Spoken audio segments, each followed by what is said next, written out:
Well, those critics might not be liking Ant-Man and the Wasp Quantumania, but the box office seems to. We got all the box office results for the first weekend, and the franchise seems to be pretty safe. Let's take a couple minutes to break down the reports and just how well Ant-Man is doing compared to his previous releases. Well, as many of you know, Ant-Man and the Wasp hit theaters this past Friday, and honestly, the reviews have been mixed. I actually really did enjoy the movie. I found some of the dialogue a little bit cringy, but overall it was a great story. Kang was awesome, and it really felt more like a sci-fi romp than a superhero movie. Now, the movie was predicted to do pretty well on opening weekend, and it seems to have beat expectations. The 4-day weekend sees Ant-Man bringing in $118 million in North America and has pulled all the way up to $225 million worldwide.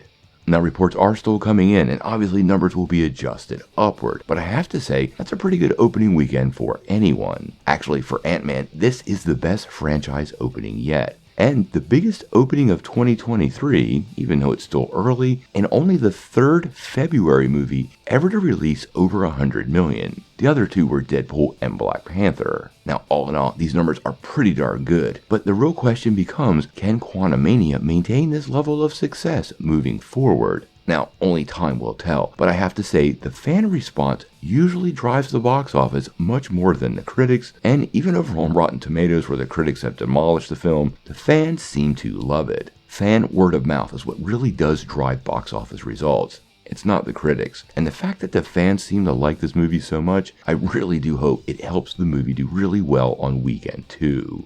As many of you know, that first week drop is really telltale on how well a movie is going to do on the long run. Movies that are very poorly received usually have a 70 or 80% drop, where other films can have much smaller, but honestly, anything under 50 is normally considered pretty good, and I actually think that's where Ant-Man will finally fall. Now, how the movie finally shakes out at the box office, we really have no idea yet, but making any guesses, I do suspect this Ant-Man movie will at least break the $600, if not $700 million mark, making it the most profitable in the franchise, and another pretty big hit for Marvel. Not every movie can be a billion-dollar movie, or even get pretty close to that, and Ant-Man's always been the little guy, and I think this is a pretty big level of success for the whole team. We know they're already talking about Ant-Man 4, and when the hero comes back again, we're gonna have to wait and see. I don't think the Ant-Man franchise overall is anywhere near done, and that particular world keeps getting inhabited by more and more heroes. We now know Cassie is a hero, so I do think Cassie might be the next Ant-Man face we see show up, but we're gonna have to wait and see where that pans out.